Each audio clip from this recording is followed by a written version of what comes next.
Bonjour les sorciers, j'espère que vous allez bien. Aujourd'hui, je vous propose une nouvelle vidéo sur le passé simple. Elle concerne la leçon C6 de votre livret de français et la ceinture violette de conjugaison. Dans cette vidéo, je vous parlerai d'abord de l'utilisation du passé simple dans les récits, puis nous verrons la conjugaison des verbes en ER, ensuite nous verrons celle des verbes en IR, et nous finirons par la conjugaison des verbes fréquents du troisième groupe. Commençons d'abord par l'utilisation du passé simple dans les récits au passé. Le passé simple est un temps utilisé seulement à l'écrit dans les récits avec l'imparfait. Dans cette première partie, nous allons voir son utilisation par opposition à celle de l'imparfait. Pour plus de détails sur la conjugaison des verbes à l'imparfait, vous pouvez consulter la leçon C5 de votre livret de français. Prenons un extrait du livre Harry Potter à l'école des sorciers pour voir la différence entre l'utilisation de l'imparfait et celle du passé simple dans l'histoire. Cet extrait est tiré du chapitre 9, Duel à minuit. Suivi des trois autres, Harry s'engagea dans une longue galerie où s'alignaient des armures. Ils entendaient Rusard qui se rapprochait, et Neville poussa brusquement un cri apeuré. Il se mit à courir, trébucha, essaya de se rattraper en saisissant Ron par la taille, et tous deux tombèrent en renversant une armure. Dans cet extrait, trois verbes sont conjugués à l'imparfait. S'aligner, entender et se rapprocher. Le premier, s'aligner, est utilisé pour décrire les lieux. Harry et ses amis sont dans une galerie où s'alignent des armures. Les deux autres, entender et se rapprocher, sont utilisés pour parler d'une action longue dont la durée est indéterminée. Intéressons-nous maintenant aux verbes conjugués au passé simple. Il y en a 6, s'engagea, poussa, se mit, trébucha, essaya et tombèrent. À l'inverse de l'imparfait, on constate ici que le passé simple est utilisé pour des actions brèves, soudaines, qui n'ont lieu qu'une seule fois.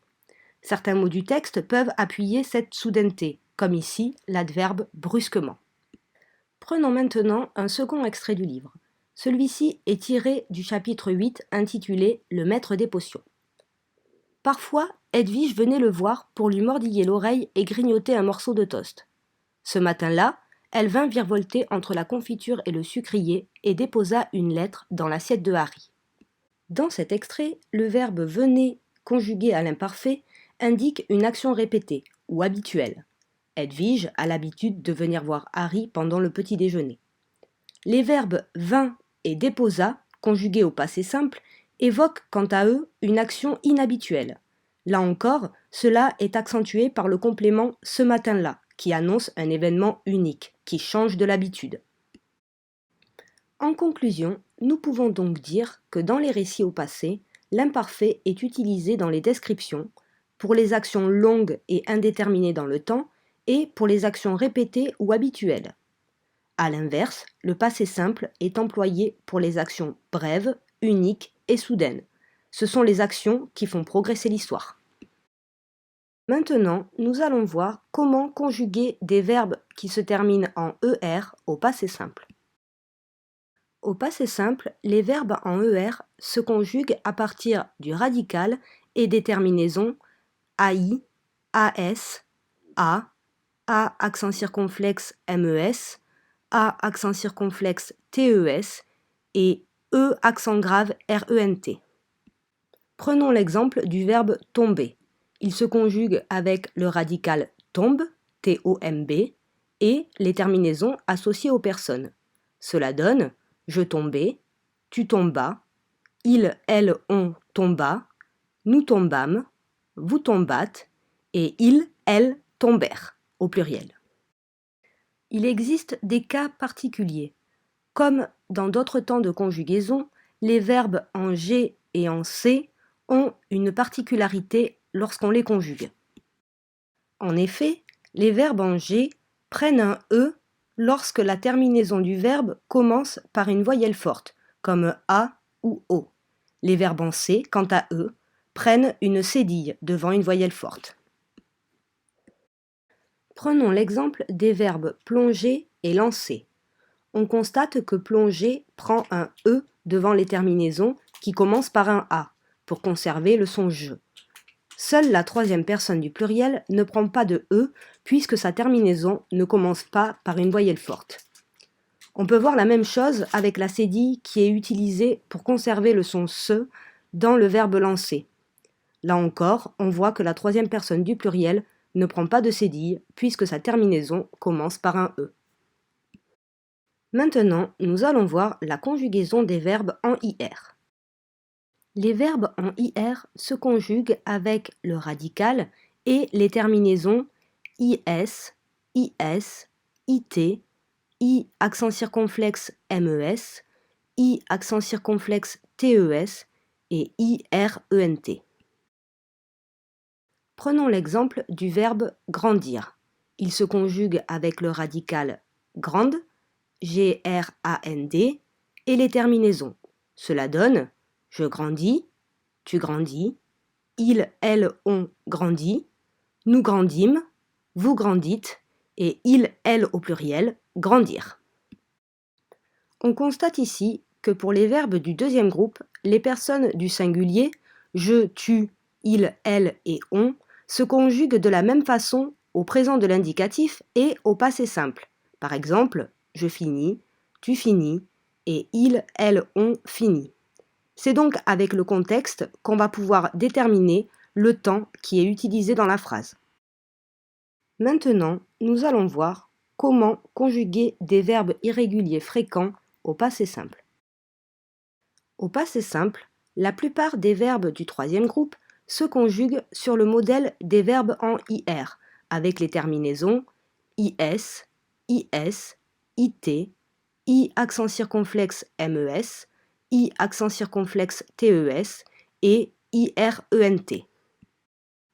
Par exemple, si on veut conjuguer le verbe faire, cela donne je fis, tu fis, il, elle, on fit, nous fîmes, vous fîtes et il, elle au pluriel firent.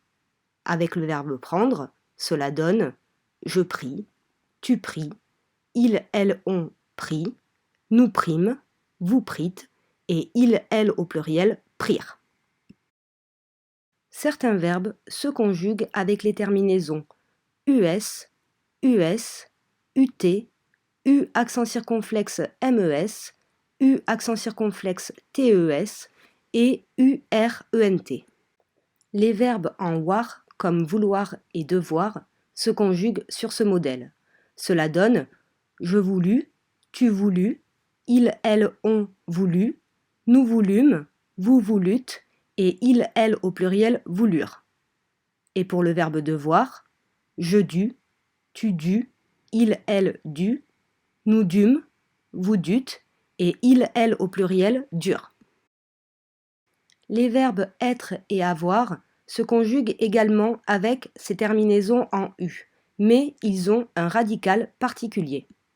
Ainsi, le verbe être se conjugue avec le radical F, auquel on ajoute les terminaisons en U. Cela donne je fus, tu fus, il, elle, on fut, nous fûmes, vous fûtes et il, elle au pluriel furent. Le verbe avoir, quant à lui, se conjugue avec le radical E et les terminaisons en U. Cela donne j'eus, tu eus, il, elle eut, nous eûmes, vous eûtes et il, elle au pluriel eurent.